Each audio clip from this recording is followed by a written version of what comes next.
সব মিলিয়ে এবার 3 লাখ দিলাম। এটা লাগি যায়, হুম এটা লাগি যায় নিজের করে টুকটা আমার তারা লাগে তখন করতে দিলাম।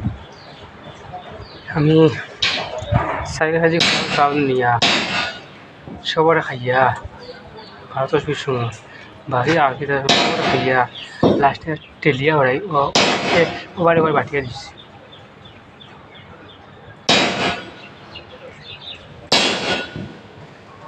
ওই দেখা গেলাম